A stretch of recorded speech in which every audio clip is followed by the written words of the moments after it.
Thank you, Mr. Chairman, and thank you, Mr. Wheeler, for being here and your willingness to serve in this capacity.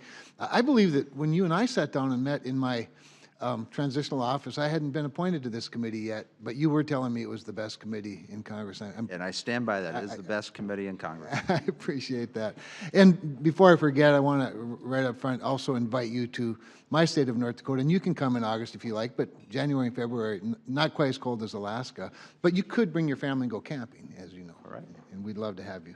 And it's especially I'd like to bring you to the Energy and Environmental Research Center at the University of North Dakota, where we could have a discussion on these and several other topics that are important. And I also want to thank you for your very good work on the rollback of waters of the U.S. and coming up with a what I'm sure is a much more common sense and legal definition of a waters of the U.S. Same with regard to the Clean Power Plan being replaced by ACE. I mean, while I appreciate the passion from some on the other side, I'm quite certain that ignoring a Supreme Court stay isn't in your authority, is it?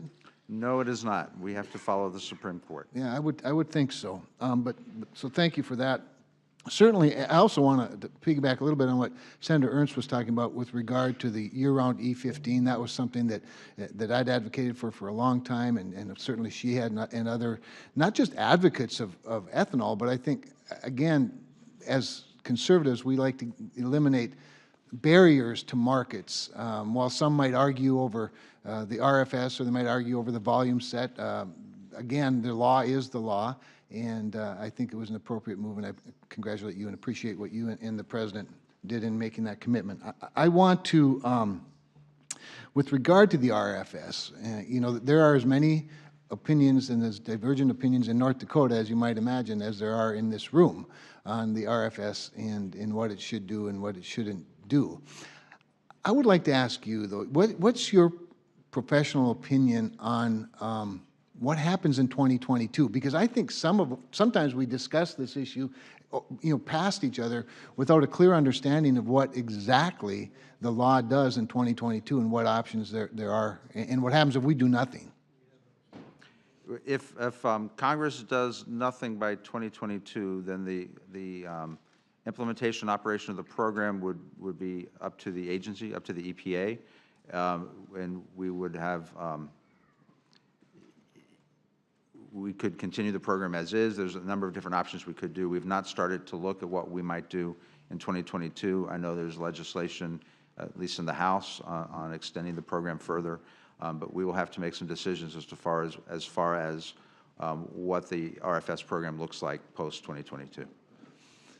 So would it be your recommendation that Congress get together with all of our divergent views and find a prescriptive solution that doesn't leave a lot of, you know, too much discretion over the course of administration after administration? I think it is always helpful for Congress to write the legislation that directs the agency to implement the programs. And I think where the EPA has gotten into trouble in the past on the Obama administration with the Clean Power Plan is when they went beyond the law. Mm-hmm. I agree. Thank you for that. Now, just as a matter of following up a little bit on what Senator Sullivan was talking about, and as I've sat here, and I apologize, Mr. Chairman, for being late. I had my first day of presiding over the Senate this morning. Not nearly as exciting as this, I might add. But I'm perplexed a little bit. In fact, let's go back to what Senator Sullivan said. And it occurred to me as he was talking, did those 18 years as a professional staff person at the EPA prepare you well for your work in private industry? It did, and I think my overall career, both implementing laws at the EPA in the beginning of my career, to helping to draft laws here when I worked in the Senate, to talking to a wide variety of different clients, potential clients, when I was in the private sector, to see how the regulations, the laws were impacting hardworking people who are trying to make a living. And I would suspect that your further work in industry prepared you well for this job, and I want to appreciate that. And I'm just, with time running out, I would just like to propose some scenarios like, should we bar farmers from being Secretary of Agriculture? Should we bar doctors from being the head of Health and Human Services, or attorneys from being the Attorney General, or bankers from, you know, being head of the Treasury Department and whatnot? I just think this is a very funny path to go down, realizing this is my first confirmation hearing. Maybe I don't know everything I should. I agree with you. I don't think we should ban farmers from being head of the USDA or doctors, HHS, and bankers of whatever the banker's the head of. Treasurer. Thank you. I yield back, Mr.